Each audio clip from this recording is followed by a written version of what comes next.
수 없어 무너진 가슴에 저들의 푸른 꿈 다시 돋아나도록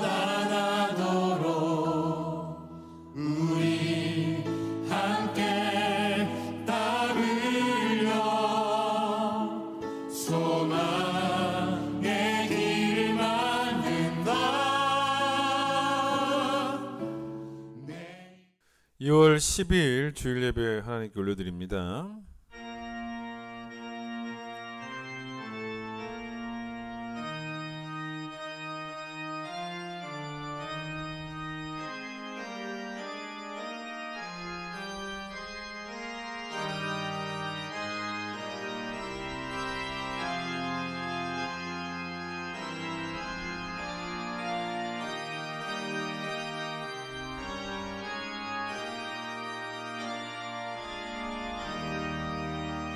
할렐루야. 우리 하나님을 찬양하는 일이 선함이요 찬송하는 일이 아름답고 마땅하도다.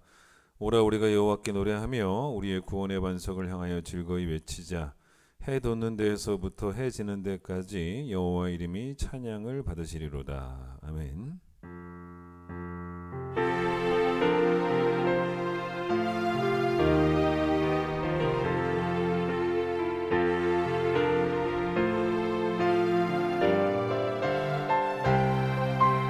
왕이신 하나님 높임을 받으소서. 찬양하리라 영원히 높임을 받으실 그 이름 찬양하리라.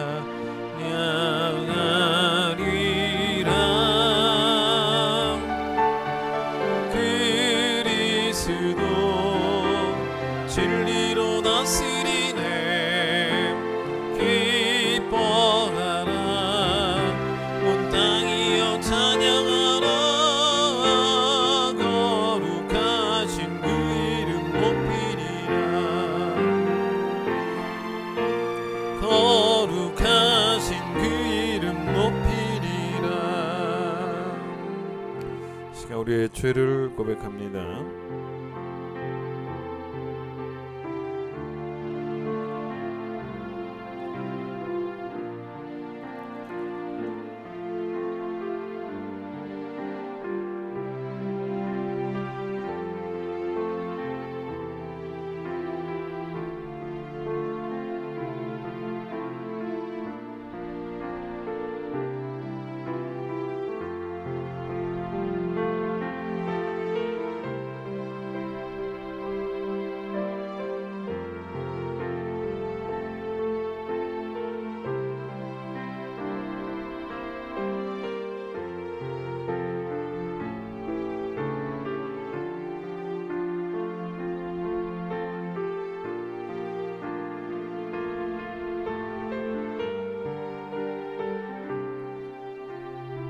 여호와는 긍휼이 많으시고 은혜로우시며 노하기를 더디하시고 인자하심이 풍부하시도다. 우리의 죄를 따라 우리를 처벌하지는 아니하시며 우리의 죄악을 따라 우리에게 그대로 갚지는 아니하셨으니 동이 서에서 먼 것 같이 우리의 죄가를 우리에게서 멀리 옮기셨느니라. 아멘. 신앙 고백합니다. 나는 전능하신 아버지 하나님 천지의 창조주를 믿습니다. 나는 그의 유일하신 아들 우리 주 예수 그리스도를 믿습니다. 그는 성령으로 잉태되어 동정녀 마리아에게서 나시고 본디오 빌라도에게 고난을 받아 십자가에 못 박혀 죽으시고 장사된 지 사흘 만에 죽은 자 가운데서 다시 살아나셨으며 하늘에 오르시어 전능하신 아버지 하나님 우편에 앉아 계시다가 거기로부터 살아있는 자와 죽은 자를 심판하러 오십니다. 나는 성령을 믿으며 거룩한 공교회와 성도의 교제와 죄를 용서받는 것과 몸의 부활과 영생을 믿습니다. 아멘. 86장입니다.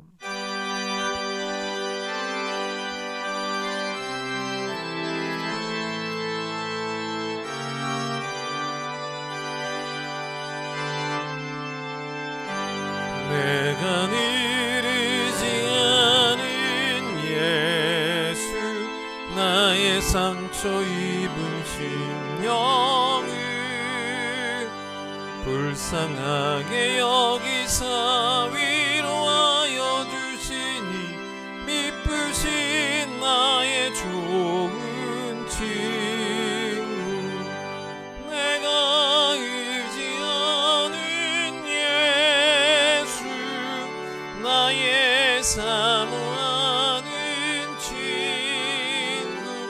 나의 기도 들으사 응답하여 주시니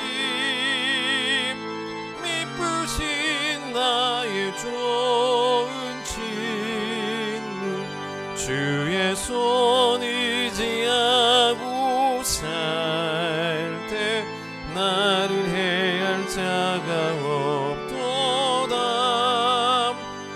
주님 나의 마음을 크게 위로하시니 미쁘신 나의 좋은 친구 내가 의지하는 예수 나의 사모하는 친구 나의 기도 들으사 응답하여 주시니 미쁘신 나의 좋은 친구 내가 요단강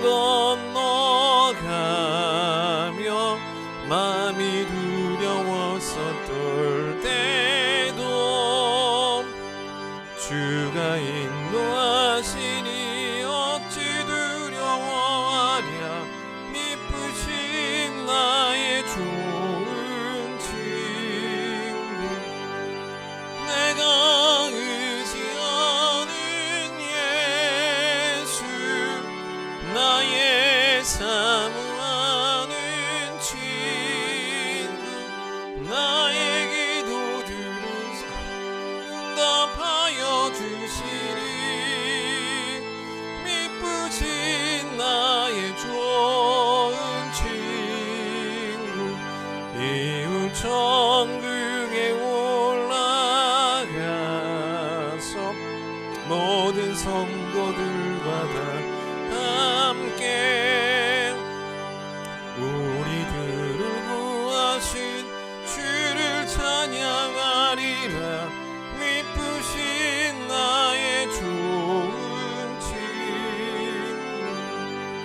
내가 의지하는 예수 나의 사모하는 친구 나의 기도 들으사 응답하여 주시니 미쁘신 나의 좋은 친구 시편 11편을 보겠습니다. 시편 11편 전체를 다 읽도록 하겠습니다. 시편 11편 1절로 7절까지 말씀 제가 읽겠습니다. 내가 여호와께 피하였거늘 너희가 내 영혼에게 새같이 내 산으로 도망하라 하면 어찌함인가. 악인이 활을 당기고 화살을 시위에 먹이며 마음이 바른 자를 어두운 데서 쏘려 하는도다. 터가 무너지면 의인이 무엇을 하랴. 여호와께서는 그의 성전에 계시고 여호와의 보좌는 하늘에 있으며 그의 눈이 인생을 통촉하시고 그의 안목이 그들을 감찰하시도다. 여호와는 의인을 감찰하시고 악인과 폭력을 좋아하는 자를 마음에 미워하시는도다. 악인에게 그물을 던지시리니 불과 유황과 태우는 바람이 그들의 잔에 소득이 되리로다. 여호와는 의로우사 의로운 일을 좋아하시나니 정직한 자는 그의 얼굴을 배우리로다. 아멘. 오늘은 문은숙 권사님 기도십니다.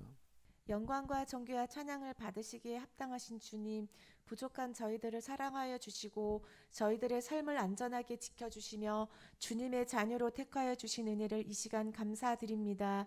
늘 우리와 함께 하신다고 약속하시고 변함없는 사랑으로 인도해 주심에도 세상 염려와 근심 걱정으로 마음을 허탄한 곳에 빼앗기며 주님 앞에 무릎 꿇기보다 나의 소견대로 살아온 우리들의 어리석음을 고백하며 회개하오니 이 시간 용서하여 주시옵소서.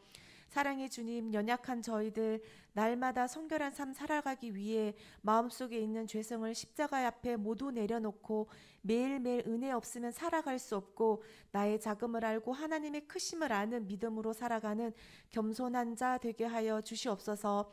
무엇보다 복음을 위한 수고와 헌신을 위해 흔들리지 말고 더욱 힘써 주님 마음에 합한 자로 살아내어 성령의 열매 맺어 그리스도의 영광이 빛나게 하시고 삶의 예배를 통해 예수를 자랑케 하시어 나만 구원받아 회복되는 것이 아니라 죽어가는 영혼들을 복음 앞으로 나올 수 있도록 인도하는 우리들을 사용하여 주시옵소서.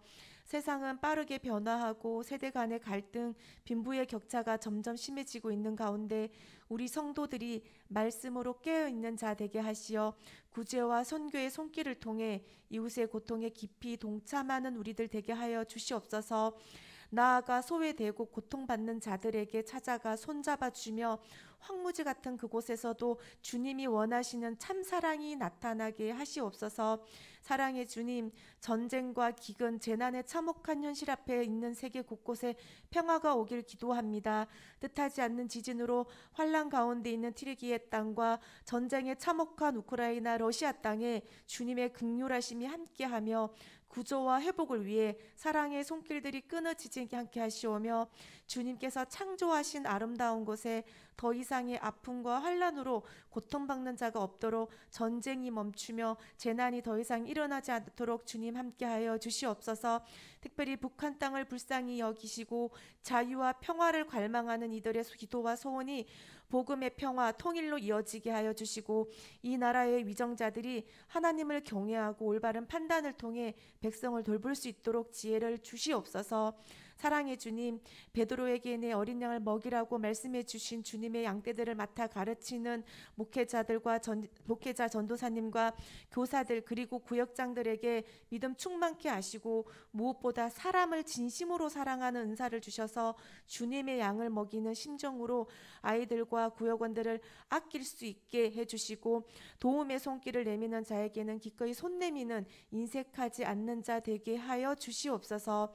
또 예배 가운데 귀한 찬양으로 영광 돌리는 찬양대원들 달란트 주셨으니 맡겨진 사명 충성 다해 성실하게 감당하게 하시고 항상 감사하고 기쁜 마음으로 서게 하셔서 하나님의 사랑을 찬양으로 전하는 자 되게 하여 주시옵소서.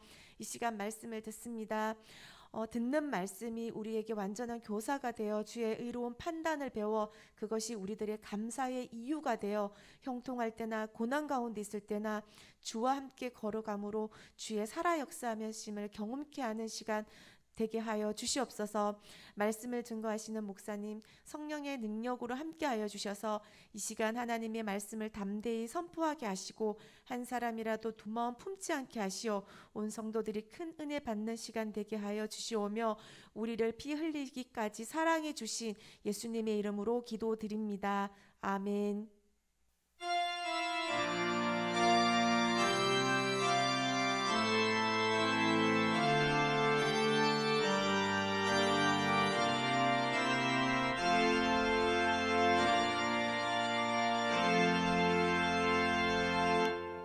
봉헌하겠습니다.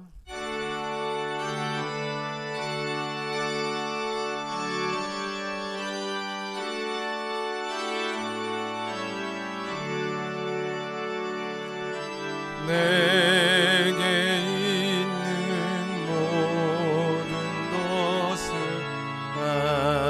아낌없이 드리네. 사랑하고 의지하며 주만 따라 살리라. 주께 드리네. 주께 드리네. 사랑하는 우주 앞에 모두 드리네.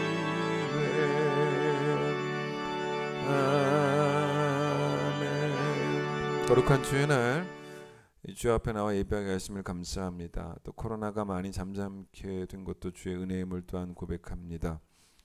주 앞에 나와 오늘 예배할 때 하나님 받으시는 아름답고 거룩한 예배를 올려드리는 하나님 찾으시는 귀한 예배자들 될 수 있도록 축복하여 주시고 선포되어지는 말씀에 귀를 기울이며 그 말씀을 마음에 새기며 또 그 말씀대로 행하며 그래서 행함이 있는 믿음으로 하나님께 영광이 되어지고 삶의 자리에서 우리 삶 그 자체가 하나님께 찬송이 되는 우리 귀한 성도들 될 수 있도록 축복하여 주시옵소서. 하나님께 귀한 예물 온라인으로 드립니다. 10의 1을 주께서 주신 소득이기에 구분하여 정직하게 드립니다. 이웃을 돌보라 말씀하셨기 때문에 그들에게 복음 전하는 일에, 또 가난한 자들에게 일용할 양식 공급하는 일에 사용되도록 하나님 귀한 헌금을 또 주님께 드립니다. 모든 것 다 주의 은혜를 고백하며 감사하는 재물을 잊고 또 주의 전을 세우고자 하는 마음으로 건축 헌금이 있으며 또 일천 번제와 모든 하나님께 드린 주정 헌금 받아주시기를 간절히 소망하며 예수님의 이름으로 기도드립니다. 아멘. 교회 소식을 전하겠습니다. 계속되어지는 그 교회학교 겨울성경학교 수련회, 이번 주에는 이제 오늘까지 유년부가 하고요. 이번 주 목요일에는 청소년 2부가 이제 고등부입니다. 청소년 2부가 2박 3일로 제주도로 수련회를 다녀옵니다. 안전하게 잘 다녀올수록 여러분 위해서 기도해 주시고, 또 그 다음 주에 또 청소년 1부 또 소년부 계속 이어집니다. 위해서 기도해 주시기를 바라고요. 새신자 최정은, 김태린 두 분 새로 오셨습니다. 찬양하겠습니다.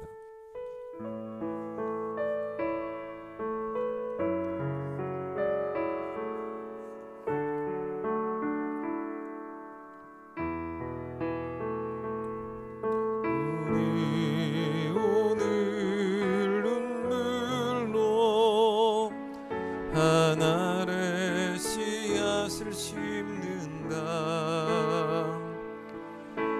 꿈꿀 수 없어 무너진 가슴에 저들의 푸른 꿈 다시 돋아나도록 우리 함께 땀 흘려 소망의 길을 만든다.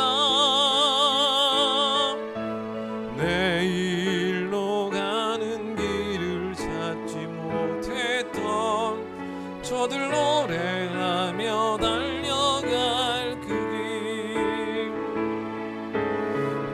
그날에 우리 보리라.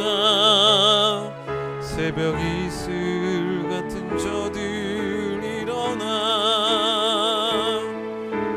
뜨거운 가슴 사랑의 손으로 이 땅 치유하며 행진할 때 오래 왕패하였던 이 땅 어디서나 순결한 꽃들 피어나고 푸른 의의 나무가 가득한 세상 우리 함께 보리라. 자, 오늘 본문은 다윗의 시라고 나왔죠. 무척이나 다윗이 지금 어려운 상황에 처해 있는 것 같은데 그 상황이 정확히 어떤 상황인지는 알 수가 없습니다. 사울이 다윗을 죽이겠다고 추적하던 그때일 수도 있고요. 아니면 뭐 다윗의 아들 압살롬이 반역했을 때일 수도 있고, 아니면 뭐 또 다른 상황일 수도 있습니다. 그런데 다윗이 무척이나 이 상황 속에서 의연해요.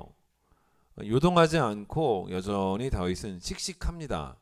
왜 그랬을까? 믿고 있는 바가 하나 있었는데 그게 뭐냐면 하나님은 악한 자의 편을 드시지 않고 의인의 편이라는 걸 믿고 있었고, 하나님은 악한 자를 도우시는 하나님이 아니라 심판하시고 오히려 의인을 결국 도우시는 하나님이라는 것을 다윗은 믿고 있었기 때문에, 그래서 다윗은 어떻게 하냐면 이 어려운 상황에서 하나님의 도우심을 구하려고 도와주실 것이니까 1절 보세요. 하나님께 피합니다. 여호와께 피해요. 그러니까 이제 마음이 무척이나 다윗은 평안한 거죠. 상황은 안 좋지만 아직. 잠언 28장 1절 말씀 들어보세요. 악인은 쫓아오는 자가 없어도 도망하나 의인은 사자같이 담대하니라. 그러니까 불안한 사람은 오히려 악인이지 오히려 의인은 담대하다라는 것이죠. 그것도 오히려 사자처럼 담대하다고. 그러니까 악인의 불안함을 잠언은 어떻게 표현했냐면 쫓아오는 자가 없어도 도망을 하고 있다는 거예요. 그러니까 이건 여러분 양심의 문제일 수도 있는 거죠. 의인은 깨끗한 양심을 가지고 있으니까 담대하고 악인은 자신이 행한 그 악한 일 때문에 불안하기도 하지만 또 어떤 양심이 주는 고통에 시달리기도 하고. 그래서 이 잠언 28장 1절 말씀을 매튜 헨리라고 하는 주석가가 뭐라고 말했냐면 들어보세요. 악인이 추격하는 자가 없어도 도망한다면 하나님이 자기 군대를 거느리시고 직접 쫓아오는 것을 보게 될 때는 어떻게 할 것인가 이렇게 말하기도 했다는 것입니다. 자, 그런데 오늘 이 본문을 시작하자마자 공포에 떠는 사람, 다윗이 아니에요. 다윗 말고 공포에 떠는 사람들이 나옵니다. 그 다윗을 옆에서 이제 위한다고 다윗에게 충고를 해주고 조언을 해주는 다윗의 친구들 같아요. 근데 오히려 이 사람들이 다윗은 안 그런데 이 친구들이 공포에 떨고 있는 모습이 나와요. 그 이들의 생각이 뭐였냐면 야 다윗아 이런 문제가 하나님께 피한다고 해결될 일이겠냐? 이런 식인 거예요. 이건 하나님이 해결해 주시는 게 아니고 너 스스로가 해결을 해야 된다. 너가 너의 방법대로 해결을 하는 게 그게 살 길이다 라고 그렇게 옆에서 말해줬던 친구들이 있었다는 거죠. 그래서 다윗이 자기의 친구들이 자기 했던 말을 1절 중반부터 3절까지 인용을 하면서 말을 하는 거예요. 1절 보세요. 친구들이 뭐라고 말했냐면 너희가 내 영혼에게 나한테 뭐라고 말해주었냐면 새같이 너의 산으로 도망가라 이렇게 말을 해줬다는 거죠. 왜 다윗은 이런 이야기를 나한테 해주냐는 거예요. 나한테는 필요 없다는 겁니다. 내가 너희들의 충고에 귀를 기울일 것 같냐는 겁니다. 그런데 왜 다윗의 친구들이 새처럼 빨리 네가 산으로 도망해라 라고 말을 했냐면 그 이유를 2절에 설명을 하고 있죠. 뭐라고? 다윗을 어떻게 표현한 거냐면 사냥꾼에 의해서 조준된 새로 보는 거예요. 그 사냥꾼이 활을 쏘면 이제 금세 죽을 수밖에 없는. 그래서 여러분 2절 보세요. 악인이 활을 가지고 누구를 쏘려고 한다는 것입니까? 마음이 바른 자를. 여기서는 다윗을 말하겠죠. 마음이 바른 자를 쏘려고 하고 있다는 것입니다. 이게 만약에 사울과 다윗의 관계 속에서 나온 이야기라면 사울이 어떤 사람이었어요? 나쁜 사람이었죠. 수많은 화살을 다윗을 향해 쏩니다. 근데 특별히 어떻게 또 어떤 화살을 또 많이 쐈냐면 중상모략하지 않았습니까? 그러니까 중상모략으로 다윗을 공격을 합니다.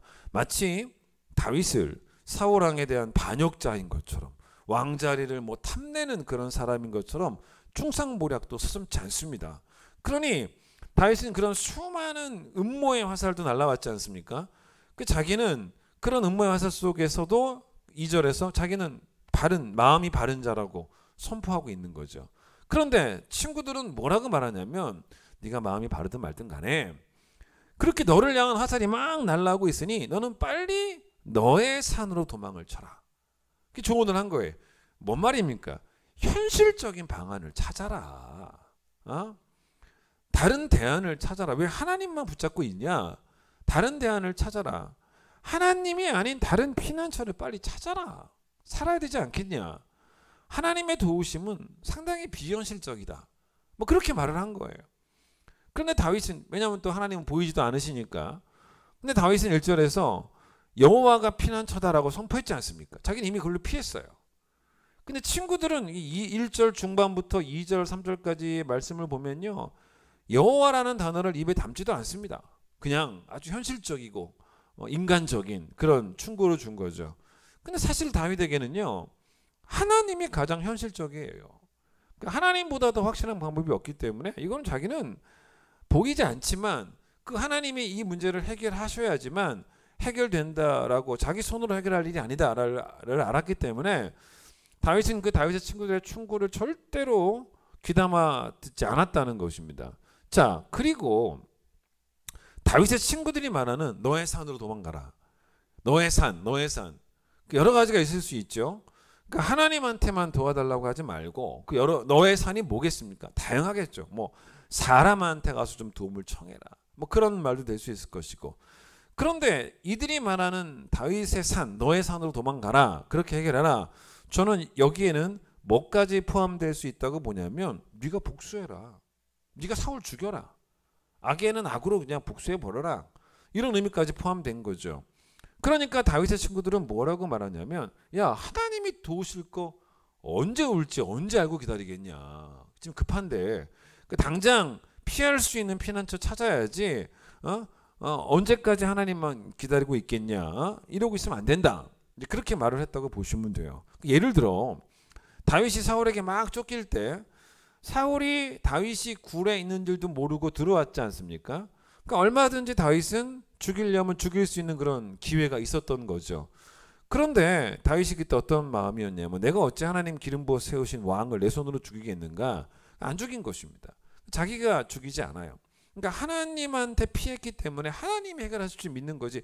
하나님한테 피하고서 자기가 자기 손으로 죽입니까? 그 말이 안 되는 거 아닙니까? 하나님께 피했는데 이미 복수를 포기한 거예요. 만약 다윗이 죽였다면 그게 뭡니까? 다윗이 다윗의 산으로 도망간 거예요. 근데 안 죽인 것은 뭡니까? 하나님께 피한 거죠. 하나님께 피한 거예요. 하나님 해결해 줄 믿고. 그 로마서 12장 19절 유명한 말씀 있지 않습니까? 내 사랑하는 자들아 너희가 친히 원수 갚지 말아라. 하나님의 진노하심에 맡겨라. 맡겨라. 기록되었을 때 원수 갚는 것이 내게 있으니 내가 갚으리라고 주께서 말씀하시니라. 그거지 않습니까? 야고보서의 표현들은 뭐겠습니까? 입법자, 재판관, 준행자, 법을 세우는 사람, 재판하는 사람, 법을 지키는 사람. 이렇게 말할 때 우리의 포지션이 뭐냐면 우리는 입법자도 아니고 그렇죠? 우리는 재판관도 아니라는 거예요. 우리는 뭐다? 그냥 준행자만 되면 된다는 거예요. 그게 바로 그런 이야기죠. 그래서 악인을 내 손으로 벌하는 게 아니라 하나님이 그냥 알아서 처리하시기를. 그게 하나님께 피하는. 만약 다윗이 직접 복수를 했다. 그건 결국 뭐냐면 하나님의 공의를, 하나님의 심판을 믿지 않은 월권행인 거죠. 그러면서 이제 그 다음 보세요. 3절 보세요. 저는 3절 때문에 오늘 설교를 준비했는데 지금까지 서론입니다. 이들이 다윗에게 했던 말이 있어요. 친구들이 이렇게 말합니다. 야 다윗, 친구 다윗아, 터가 지금 무너졌는데 보세요. 터가 지금 무너졌는데 의인이 뭘 하겠냐. 이런 말을 하고 있더라는 겁니다. 즉 터가 무너졌는데 이미 다 이렇게 돼버렸는데 과연 의롭게 사는 게 무슨 의미가 있겠냐. 의롭게 산다고 뭐 해결되겠냐. 이런 얘기까지 막 했다는 겁니다. 근데 여러분 우리는 어떻게 해야 되냐면 터가 무너져도요. 설령 터가 무너져도 하나님이 반드시 굽은 것을 곧게 하실 줄을 믿고 우리는 의로운 삶이 무너지면 안 된다는 거예요. 우리는 의롭게 살아야 된다는 거죠.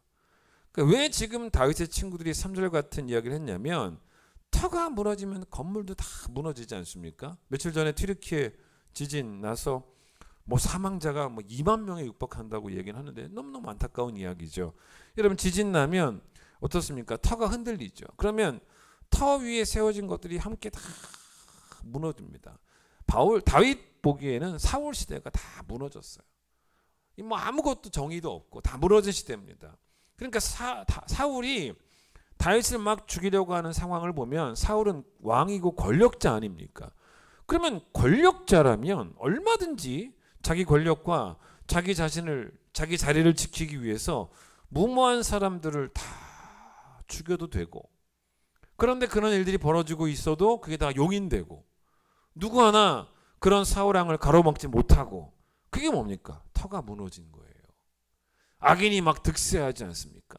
악인이 막 득세하고 오히려 의인들은 핍박을 당하고 옳고 그름이 다 왜곡되고, 여러분 그게 뭡니까? 성경적인 도덕적인 질서가 다 무너져 내리고, 그게 바로 뭡니까? 터가 무너진 상황이었다. 그러니까 친구들이 야 터가 이미 무너졌는데 너 뭐하러 그렇게 의롭게 사냐라고. 여러분 터가 무너져도 의롭게 사는 이유가 하나님 때문 아닙니까? 하나님 때문에 의롭게 살아야지. 터가 무너져도 하나님은 무너지지 않잖아요. 여러분 지금 우리가 살고 있는 이 시대가 어떻습니까? 지금 이 시대도 사실은 터가 무너졌죠. 지금 이 시대가 여러분 선합니까? 여러분 아이들을 이 세대로 보낼 때 불안하지 않습니까? 얼마나 악한 세대입니까? 그래서 이 세대를 한마디로 표현하면 그냥 악해요. 악합니다. 터가 무너졌어요. 성경적 도덕적 질서가 하나도 없어요. 다 무너졌습니다. 그래서 바울이 빌립보서 2장 15절에서 너희가 흠이 없고 순전해서 어그러지고 거스리는 세대 가운데서도 하나님의 흠없는 자녀로 세상 가운데서 그들 가운데서 빛들로 나타내야 된다라고 말을 했지만 이 편지 빌립보서 2장 썼던 그 바울의 시대나 지금 시대나 분명 어그러지고 거스르는 세대가 맞죠. 세상이 밝아져서 더 이상 지금 이 세상이 여러분 살아보시면 알지 않습니까? 세상을 위한 빛도 이제 필요 없는 시대. 왜냐면 너무 밝으니까. 그런 시대 아니지 않습니까? 오히려 성도들이 더 강력한 빛으로 나타나야 되는 그런 시대가 이 시대 아니겠습니까? 근데 여러분 바울이 지금으로부터 2000년 전에 바울이 살던 세대를 어그러지고 거스리는 세대다라는 표현을 썼는데 사실 바울이 이 표현을 썼을 때 아마도 바울은 신명기 32장 5절의 모세 이야기를 떠올렸을 겁니다. 모세가 신명기 32장 5절에서 이스라엘 백성을 향해서 광야 생활을 했던 이스라엘 백성을 향해서 뭐라고 말했냐면 들어보세요. 그들이 여호와를 향하여 악을 행하니 하나님의 자녀가 아니요 흠이 없고 삐뚤어진 세대로다. 이 말을 했어요. 똑같은 말이죠. 그러니까 보세요. 모세가 광야 생활했던 정말 광야 생활했던 그 이스라엘 백성들 형편 없었지 않습니까? 그 세대를 향해서 흠이 있고 삐뚤어진 세대. 근데 여러분 신명기는요. 바울이 빌립보서를 쓴 시간보다 대략 한 1500년 전의 이야기입니다. 그러니까 보세요. 그럼 지금으로부터 따지면 거의 한 3500년 전 아닙니까? 그러니까 그 3500년 전 모세 시대나 2000년 전 바울 시대나 지금 시대나 똑같이 뭡니까? 어그러지고 거스리는 세대라는 거죠. 그렇지 않습니까? 그러니까 이 세대도 지금 터가 무너졌고 영적 기초가 무너진 세대. 우리가 부르는 부흥이라는 찬송 가사 보면 이 땅의 황무함을 보소서. 이 땅이 그렇게 됐죠. 이 땅 고쳐주소서. 이 땅에 무너진 기초를 다시 쌓아야 됩니다. 뭐 그런 찬송하지 않습니까? 그러니 여러분 이 3절의 말씀을 우리에게 바로 적용을 시켜야 되는 거예요. 오늘 설교 주제입니다. 터가 무너져도 우리의 의로운 삶은 무너지면 안 된다는 거예요. 결국 터가 무너졌다는 건 뭘 의미하냐면 이 세대가 하나님을 향한 두려움을 다 잃어버렸다는 것입니다. 여러분 누가 지금 하나님 두려워하고 있냐는 거예요. 두려워하지 않는다는 것입니다. 그러면 이런 세대 한복판에서 누가 의롭게 삽니까? 그럼에도 불구하고 하나님이 두려운 사람들. 그게 여러분 그럼에도 불구하고 하나님을 두려워하는 사람들이 의롭게 사는 것이고 또 그 다음 이야기가 뭡니까? 의롭게 살았을 때 의로운 자의 편에 서시고 의로운 자를 도우시는 하나님이 살아계심을 신뢰하는 자들만이 하나님께로 또 피하는 거죠. 그게 오늘 본문의 다윗의 이야기입니다. 그런데는 보세요. 하나님을 두려워함이 없이 그냥 거침없이 악을 행하는 이런 죄악은 비단 세상 사람들에게만 있는 게 아니고 소위 말해서 하나님을 믿는다고 하는 성도들 가운데 불신자들뿐만 아니라 성도들 가운데도요. 하나님 두려워하지 않는 사람이 너무나 많습니다. 자, 세상 사람들과 성도의 중요한 차이가 하나 있다. 뭐가 다르냐? 세상과 우리가 다른 게 뭐냐라 그러면 여러 가지 있겠지만 저는 제일 중요한 차이는 딱 한 가지. 뭐라고 보냐면요. 하나님을 경외하는 태도가 있냐 없냐. 하나님의 시선을 의식하냐 하지 않냐. 하나님을 두려워하지 않냐. 두려워하냐 하지 않냐. 저는 그거라고 보거든요. 자, 이걸 제가 아주 쉬운 예를 한번 들어보겠습니다. 저랑 손흥민 선수 있지 않습니까? 저랑 손흥민 선수가 많이 공통점이 있죠. 있어요 없어요? 많아요. 어떤 공통점이 있는지 아십니까? 남자입니다. 공통점 남자라는 공통점이 있지 않습니까? 둘이 닮았지 않습니까? 남자로서 그도 남자 나도 남자. 제가 그 정도면 제가 말을 안 해요. 정말 닮았더라고요. 제가 인터넷 검색해 보니까 저랑 키가 똑같아요. 정확하게 적재킵니다. 심지어는 몸무게도 저랑 거의 비슷해요. 너무 똑같죠? 맞아, 비웃고 있어요. 네. 너무 똑같습니다. 혈액형은 좀 다 AB형이다. 저는 A형인데 혈액형은 그게 좀 아쉽다. 혈액형까지 닮았다면 완전 판박이 아닙니까? 그렇죠? 그런데 여러분 제 얘기를 들으면서 도대체 뭐라는 거야 목사님이? 얼마나 비웃겠습니까 저를? 예? 여러분 그 이유가 뭡니까? 목사님은 손흥민 선수와 달라도 너무 다릅니다라고 계속 말씀하실 거예요. 왜냐? 여러분 손흥민 선수와 저를 구분하는 가장 중요한 기준은 남자 키 몸무게가 아니고 축구 실력입니다. 실력이 있냐 없냐죠. 손 선수는 너무 잘하고 저는 한 개도 못합니다. 그게 차이예요. 맞죠? 여러분 세상 사람들과 우리의 차이는 다른 데 있는 게 아닙니다. 이거예요. 이게 제일 중요한 특징입니다. 세상은 하나님을 두려워하지 않아요. 근데 우리는 여전히 하나님이 두려워요. 그게 살아나야 돼요. 그 영성이 회복돼야 됩니다. 그래서 세상 사람들은 털을 무너뜨리고 있어요. 그러나 우리는 무너지고 있는 터 한복판에서 의로운 삶을 지켜갈 수밖에 없다는 거예요. 아무리 터가 무너져도 우리는 하나님이 두렵다는 것입니다. 자, 여러분 스스로에게 오늘 설교를 들으면서 질문을 해보세요. 나는 뜻을 정했냐는 거예요. 자, 아니 뭐 특별히 정한 뜻은 없고 뭐 그때 상황에 따라서 나는 맞춰가고 있다. 여러분 그건 틀린 이야기죠. 성경을 보시면 나이가 아주 어리지만 정말 나이와 상관없이 하나님을 잘 믿었던 사람들의 이야기들이 나오는데 그중 대표적인 사람이 다니엘, 또 다니엘 세 친구였죠. 지난주에도 다니엘 얘기 잠깐 했는데 여러분 다니엘이 바벨론에 끌려갔을 때 그때 나이를 성경은 소년이었다라고 말합니다. 그런데 여러분 바벨론이 어떤 나라입니까? 터가 무너진 나라입니다. 다윗의 표현처럼 우상의 나라입니다. 그럼에도 불구하고 그 어린 다니엘과 친구들은 무너지지 않습니다. 그렇죠? 그걸 성경은 어떻게 표현하고 있냐면 다니엘 1장 8절에 다니엘은 뜻을 정했다라고. 그 어린 나이에 무슨 뜻을 정했냐면 내가 지금 여기 끌려왔지만 빨리 이곳에서 내가 빠른 시간 내에 출세하리라. 입신양명하리라. 그런 뜻 정한 게 아니었습니다.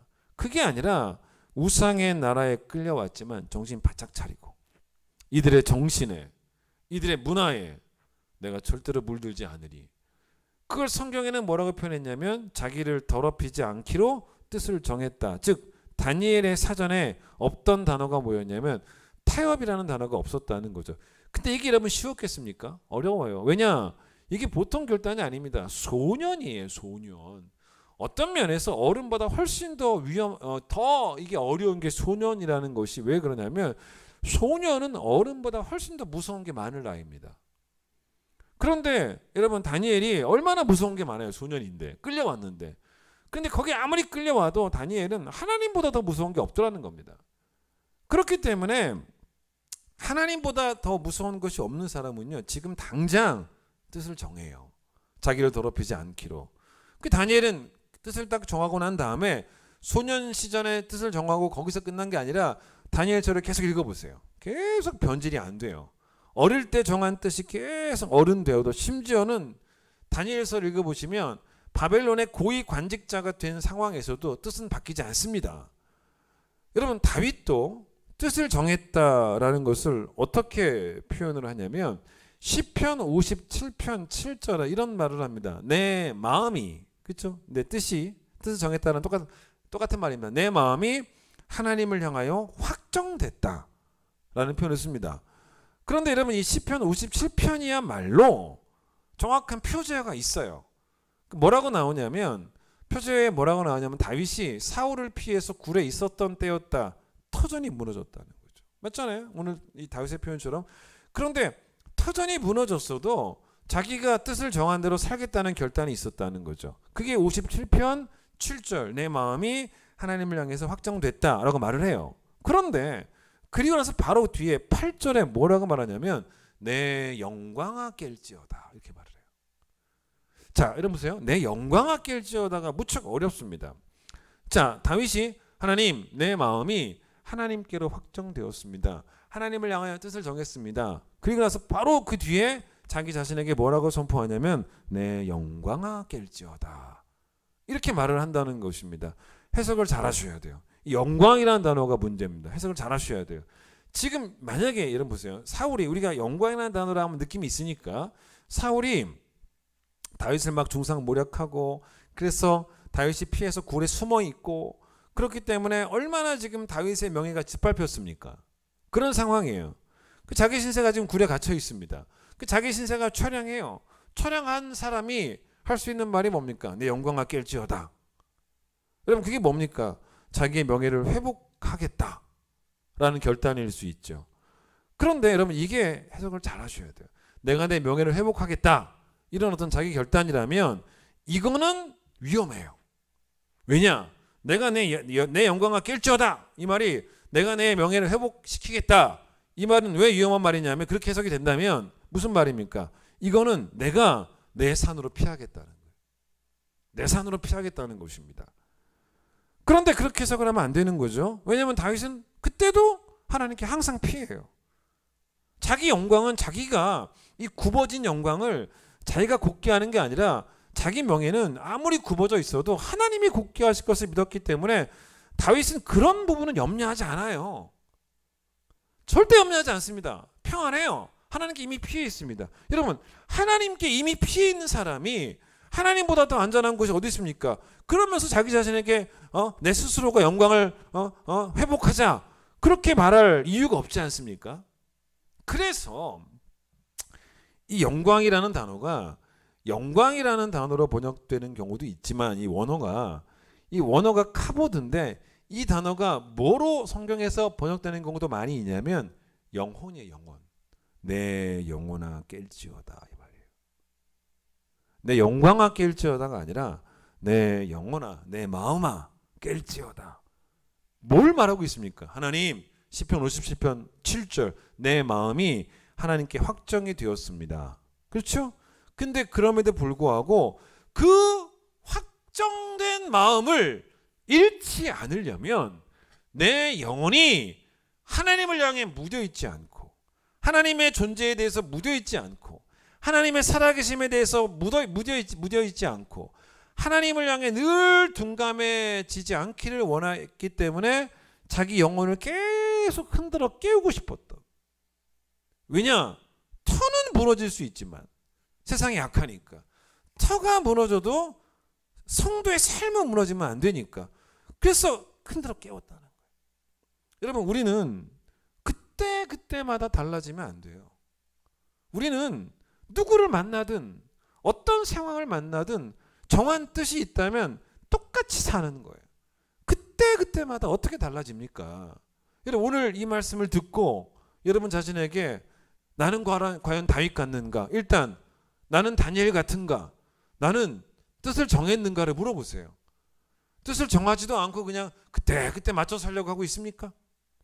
그리고 설령 뜻을 정했다 할지라도 정한 대로 살고 있는가도 물어보셔야 돼요. 정말 그렇게 다니엘처럼 살고 있는가 물어보셔야 돼요. 자, 그래서 성경은 의인을 표현할 때 어디로 가시냐면 오늘은 시편 92편을 더 보도록 하겠습니다. 시편 92편을 보세요. 의인을 이야기할 때 악인과 의인을 이제 비교를 합니다. 그래서 여러분 의인을 어떻게 표현을 하냐면 의인은 나무로 표현을 하고 악인은 풀로 표현을 합니다. 자, 이걸 좀 보죠. 이 시편 92편은 오늘 본문과 비슷한 상황 같아요. 누가 썼는지는 아예 안 나와요. 그러니까 알 수가 없습니다. 그런데 어쨌든 간에 이 시편 기자도 하나님을 두려워하지 않은 그런 나쁜 사람들로 인해서 좀 괴롭힘을 당하고 있는 것 같아요. 근데 이제 이들을 하나님이 벌을 하신다는 겁니다. 그러니까 하나님께 이 사람은 피했어요. 이미 피한 사람입니다. 그걸 어떻게 할 수 있냐? 11절 보세요. 자, 내 원수들이, 그렇죠? 자기를 괴롭혔던 그 원수들이, 그러니까 다윗에게는 사울이었던 것처럼 보응받는 것을 내가 내 눈으로 보고 있고, 일어나 나를 치는 행악자들이 보응받고 있는 것을 나는 내기로 다 들었다. 이렇게 말을 하고 있습니다. 그러니까 이 시편 기자는 이런 악인들을 결국은 이런 악인들은 그래봐야 금세 타버리고 금세 소멸해버리는 7절 나왔지 않습니까? 7절 악인들은 풀같이 자라. 그래봐야 풀이라는 것입니다. 자 그런데 참 이 시편이 좋아요. 반대로 자 하나님을 두려워하니까 터가 무너진 곳에서도 여전히 의로운 삶을 고집하는 의인들을 이 성경은 뭐라 그러냐면 나무 같다 그러는 거예요. 나무도 나무 나름이죠. 12절 보세요. 두 가지 나무를 말하죠. 의인은 뭐 같고 종려나무 같고 두 번째 레바논의 백향목 같고 오늘 두 가지 다 설명할 수는 없고 종려나무만 설명을 좀 해도 충분하다고 봅니다. 종려나무 같다는 것입니다. 그리고 13절 보세요. 이런 나무들이 어디에 심겨졌다고 말하냐면 여호와의 집에 심겨졌다라고 말을 하고 있습니다. 자 보세요. 세상이 터가 무너졌죠. 어그러지고 거스리는 세대가 되고 있는 상황 속에서도 여전히 그 세상의 그 흐름과는 전혀 상관없이 보세요. 우리는 하나님을 향해 확정이 되어 있는 거죠.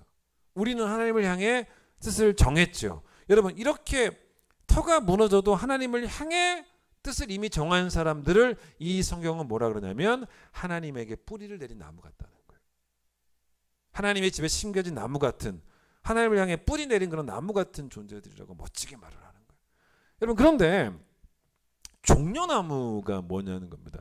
여러분 종려나무 예수님 입성하실 때 흔들었던 나뭇가지가 종려나무 가지였는데 종려나무는 여러분 우리가 지금 볼 수 있는 나무를 생각하면 이게 종려나무는 야자나무과예요. 야자나무라고 보시면 됩니다. 야자수 여러분 뭐 제주도만 가도 있지 않습니까? 근데 여러분 성경에서 진짜 뭐 감람나무도 나오고 감람나무도 좋은 나무예요. 올리브죠. 올리브 나무죠. 올리브 열매가 맺히는. 근데 이제 성경에서 의인을 종려나무라고 표현한 것은 정말 저는 너무 적절한 표현이 아닐까라고 생각이 듭니다. 어쨌든 간에 성경에 나오는 이런 시적인 표현들은 다 멋지지 않습니까? 그런데 이 종려나무는 뭐냐면 여러분 상록수입니다. 상록수가 뭔지 알죠? 1년 내내 뭐 어떤 시즌이든 간에 어떤 계절이든지 간에 늘 잎이 푸르른 나무가 여러분 상록수입니다. 계절에 전혀 영향을 받지 않습니다. 환경이 아무리 바뀌어도 그냥 걔는 변함없이 푸른색이에요. 그게 상록수입니다. 특히 여러분 야자나무들이 어디에 많이 있습니까? 사막에 있잖아요. 광야에 있습니다. 근데 사막에서도 푸르잖아요. 광야에서도 푸른색입니다. 왜 그러냐면 뿌리를 깊게 내립니다. 거기에서도. 여러분 사막과 광야는 엄밀히 따지면 나무가 자랄 수 있는 그런 좋은 환경은 아닌데 그러나 종려나무는 그렇지 않아요. 여러분 종려나무가 큰 거는요 뭐 10m 이상 자라기도 하는데 게다가 이 큰 종려나무를 여러분이 만약에 뭐 사막 가서 뽑아내고 싶어도 뽑아낼 수가 없어요. 뭐 큰 톱을 갖고 와서 자르면 모르겠지만 뽑아내려면 뽑아낼 수가 없는 게 뿌리가 너무 깊어요. 여러분 이게 종려나무 큰 거는요 뿌리가 어느 정도까지 내려가냐면 100m까지 내려가는 것도 있다고 합니다. 뭐 100m라면 와 이거 어떻게 뽑아냅니까? 그래서 여러분 보세요. 뿌리가 그렇게 깊이 내려가니까 나무도 크고 잎도 무성하고 심지어 열매까지 맺잖아요.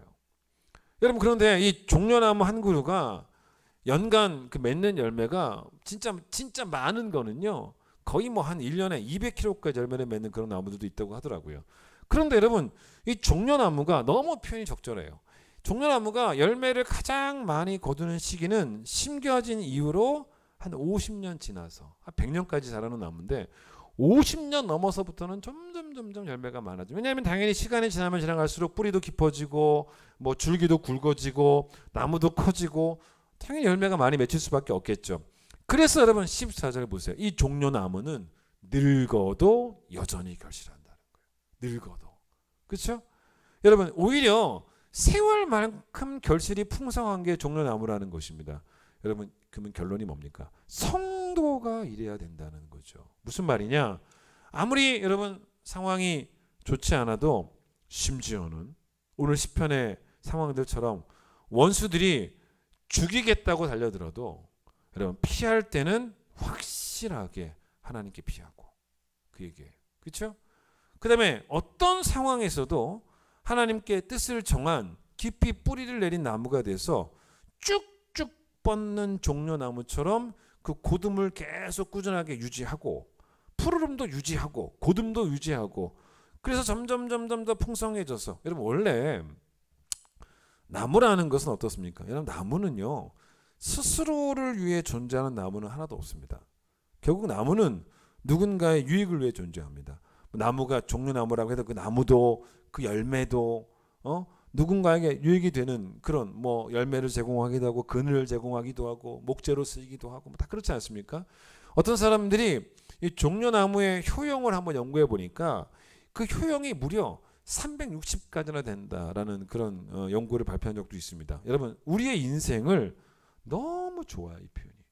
나무와 같은 인생이라고 표현한 것은 어떤 경우에도 우리는 열매를 맺되 그 열매가 나를 위한 열매가 아니라는 거죠. 하나님 사랑, 이웃 사랑을 위한 열매를 맺어야 된다는 것입니다. 그리고 예수 믿는 세월만큼 늙어도 여전히 열매는 더 풍성해져야 된다는 거예요. 의인은 나를 위한 열매를 맺는 사람을 말하지 않습니다. 그래서 예수님이 요한복음 15장 8절에서 뭐라고 말씀하셨냐면 너희가 열매를 많이 맺으면 내 아버지께서 영광을 받으실 것이고 너희는 내 제자가 될 것이다 라는 말씀을 하신 게 뭐냐면 우리가 맺는 그 열매가 종려나무가 되어서 맺는 그 열매가 예수 그리스도의 제자임을 증명하는 열매가 되어야지만 하나님이 영광 받으시는 열매가 된다는 거죠. 그럼 보세요. 제자는 스승을 닮아야 되는데 예수님께서 이 땅에서 풍성히 맺으신 열매가 뭡니까? 전부 다 그건 하나님 사랑, 이웃 사랑의 열매 아니었습니까? 그럼 이제 결론. 이게 결론이에요. 오늘 결론. 어떻게 되는가? 인생 살다가 보세요. 참 좋은 말씀입니다. 오늘 이 본문이. 사울 같은 사람 만날 수도 있습니다. 여러분을 힘들게 할 수 있어요. 그렇게 근데 막 악인이 막 득세하고 의인은 궁지에 몰리고 의인이 핍박을 받는 그런 경우의 이야기가 오히려 다윗의 이야기가 아니라 내 이야기가 될 수도 있다는 것입니다. 여러분 그런 경험도 하셨을 것입니다. 여러분 그러면 어떻게 됩니까? 여러분 정말 힘든 상황 아니겠습니까? 그게 바로 내가 봤을 때 터가 무너진 상황이라는 거죠. 그랬을 때 그러면 어떻게 하면 되는가? 여러분 그때도 우리는 여전히 종려나무가 되어야 된다는 거죠. 해결은 하나님께 있음을 믿고 일단 이 문제는 하나님께 피하고 우리는 여전히 하나님께 뿌리를 내린 푸르른 나무가 돼서 하나님 사랑, 이웃사랑 열매를 계속 맺어야 되는 해결을 하나님이 하신다는 말씀이 오늘 이 시편 92편 15절 보세요. 여호와의 정직하심과 나의 바위 되심이 선포된다. 이 말이 무슨 말이겠습니까? 이 정직하심이 여호와는 정직하다. 바꿔볼까? 여호와는 반듯하다. 여호와는 의롭다. 여호와는 옳다. 여호와는 공의롭다. 다 그 말이에요. 그러니까 여호와가 옳은 분이니까 악인을 심판하셔서 분명히 나의 피할 바위가 되어 주실 것이라는 것입니다. 얼마나 귀한 말씀입니까? 첫 번째가 그 얘기고 두 번째 이 세상 한복판에서 수많은 유혹을 받고 살아간다는 거죠. 세상은 우리에게 계속적으로 타협을 권합니다. 적당히 살라고 말하고 예수 그렇게 믿지 말라 그러고 교회 미쳤냐 그러고 너 교회 미친 사람이냐라고 말하고 적당히 제도 지으면서 자기 목도 좀 챙기면서 살아가라고 세상은 우리를 미혹합니다. 원칙이라는 것은 그때 상황 따라 바뀌는 건 원칙이 아닙니다. 한결같지 않으면 원칙은 원칙이 아니에요. 원칙이 없다는 건 터가 무너지는 거예요. 내 삶에 원칙이 없다는 건 터가 무너진 것입니다. 내 원칙이 성경적이지 않다는 것은 나의 터도 무너진 것입니다. 세상과 타협하는 건 결국 세상 앞에서 비굴하게 굽히는 거예요. 그런데 종려나무가 하늘을 향해서 곧게 자라지 절대로 종려나무가 어딘가에 자기를 굽히면서 굽어서 자라는 경우가 있습니까? 따라서 터가 무너지면 의인이 뭔 일을 할 수 있겠냐라는 그 다윗의 친구들이 했던 그 3절의 말씀 그걸 반박하셔야 돼요. 터가 무너져도 우리는 마땅히 할 일이 많다는 거예요. 즉 세상이 두 번째 이야기 세상이 우리를 미혹해도 우리는 뜻을 정한 대로 세상과 다른 길을 고집하는 세상 사람들처럼 절대로 살지 않고 예수님처럼 사는 열매 맺는 종려나무가 되어야 된다. 여러분 악인들이 하나님을 두려워하지 않고 또 세상 사람들이 하나님을 두려워하지 않아도 우리는 끝까지 하나님 두려워하는 그 신앙 꼭 지켜내셔야 돼요. 이건 반드시 필요한 것입니다. 터가 무너지든 아니면 터가 든든히 존재하든 간에 우리는 열매 맺는 삶을 주님 다시 오시는 날까지 절대로 중단할 수 없으니까 여러분 늙어도 결실하는 하나님의 종려나무가 되셔서 하나님께 영광 돌리는 의인의 삶을 살아가는 모두가 되시기를 간절히 축원드리겠습니다. 찬양하겠습니다.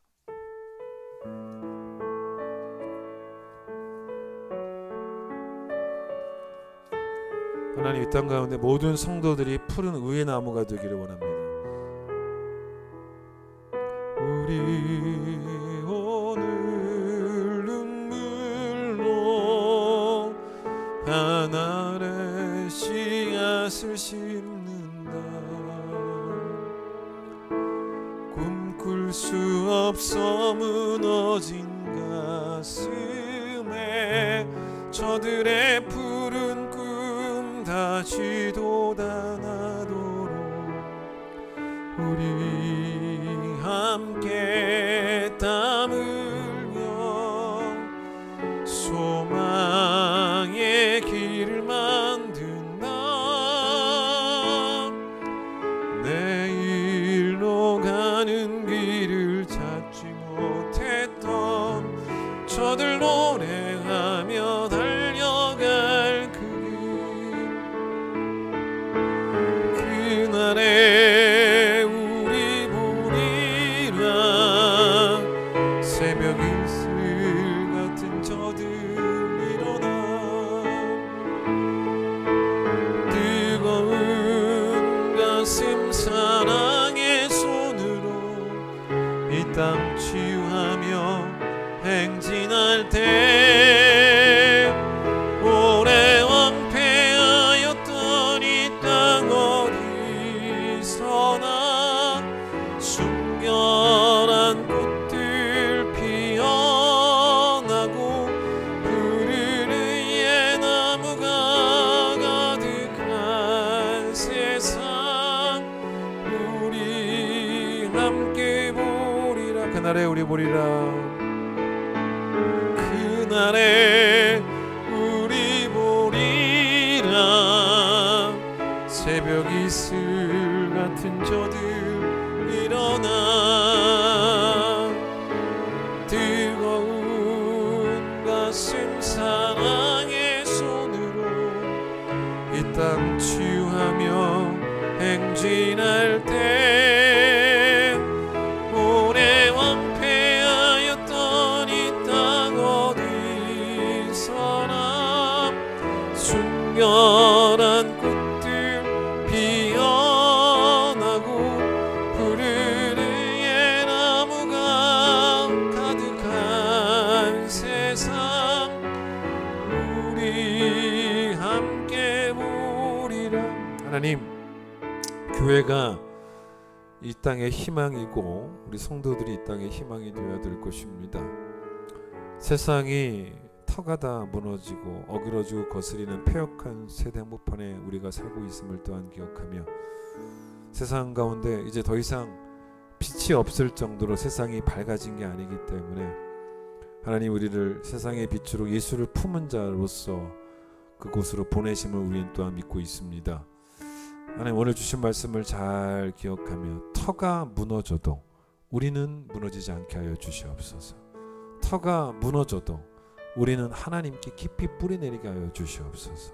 터가 무너져도 우리는 뜻을 정하게 하시고 하나님께 우리 영혼이 확정되게 하여 주시고 우리 마음을 깨우게 하여 주셔서 하나님께 민감하게 하여 주시고 하나님 앞에 서게 하여 주시고 하나님을 두려워하게 하여 주셔서 우리는 의인의 삶을 끝까지 고집하는 귀한 성도들 되어질 수 있도록 하나님 정말 우리를 도와주시기를 간절히 소망합니다. 우리를 힘들게 하는 것들이 있다면 우리가 해결하려 하지 말게 하시고 하나님께 피하고 하나님의 진노하심에 맡기게 하여 주시고 우리는 여전히 우리 할 일을 잘 감당하는 귀한 성도들이 되어서 종려나무가 되어서 늙어도 결실하고 푸르름을 계속 지켜나가는 이 땅의 상록수가 되는 하나님의 백성들 되어질 수 있도록 하나님 우리를 축복하여 주시옵소서. 이제 예수님 놀라우신 은혜와 하나님의 변함없는 사랑과 성령의 역사하심과 교통하심이 종려나무 같은 인생을 살기를 원하는 모든 성도들 위해 함께하여 주시길 간절히 축원하옵나이다. 아멘.